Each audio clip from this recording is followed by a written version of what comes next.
everybody.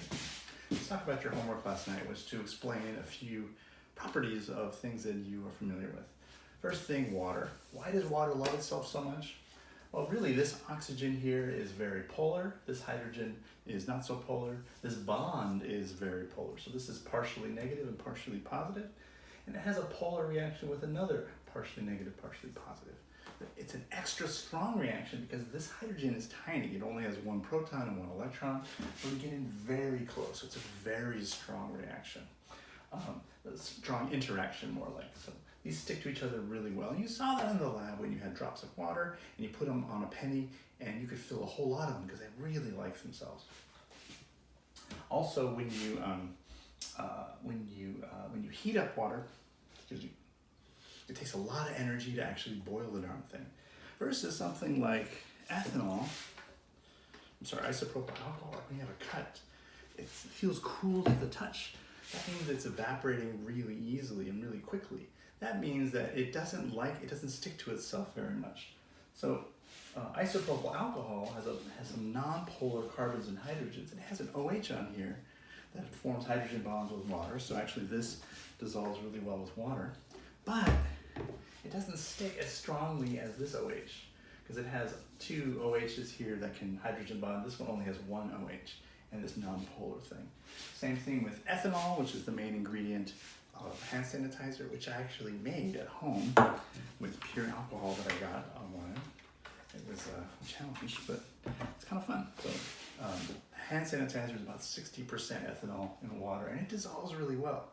It's also the main ingredient in perfumes because it dissolves other really great compounds and then evaporates into the air, and it smells really nice, bringing those compounds out. So it's part of its structure. What's really interesting is that when you get rid of the OH, this is ethane, and this is propane. Both of those are gases at room temperature, and that's what you have at the stove there. You turn the stove on. Here, let's just remind ourselves. And it's gas. It's a gas, not a liquid, because it doesn't really like itself that much. Okay? There is only London dispersion forces that keeps them together. All right, let me see if we get this together. All right. Second thing here is why does fat like itself? So I'm going to check the camera. Excellent. Good. So fats are a bunch of carbons and hydrogen, and there's a lot of them, so they stick to themselves really well. There's a lot of London dispersion forces. If it's short, there's not that much, but here there's a lot, so it stays kind of viscous. So you have fat like this. Oils like that. If you have longer chains or chains that are really rigid and straight, they stick together to form like lard and butter. So it's kind of fun to grab stuff in the kitchen. Butter is a bunch of really long chains that are really straight and they can stack up and they stick to each other so much. It's a solid at room temperature, a delicious solid. But it doesn't dissolve really well in water. It has oftentimes an OH, sometimes a carbon double bond oxygen as well. But oxygen and the OHs of water can only surround this part, but they really don't like this tail here.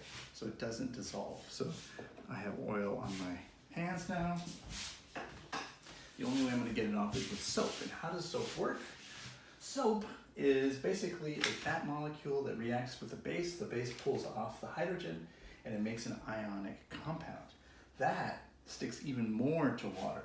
And you have hydrogen bonding as well. So there's a head here that's very water loving. It can really stick to water. It's called hydrophilic. It loves water. The hydrophobic tail with most of these non-polar carbon and hydrogen bonds, that sticks to the oil, and then it surrounds it with hydrophilic heads, and that can go into the water. So this is how soap works. And you know it because you put soap, you rub your hands, and it comes off. It's kind of magic. But when you think about it, everything around you can be explained with chemistry. So next time you're washing your hands, think about that.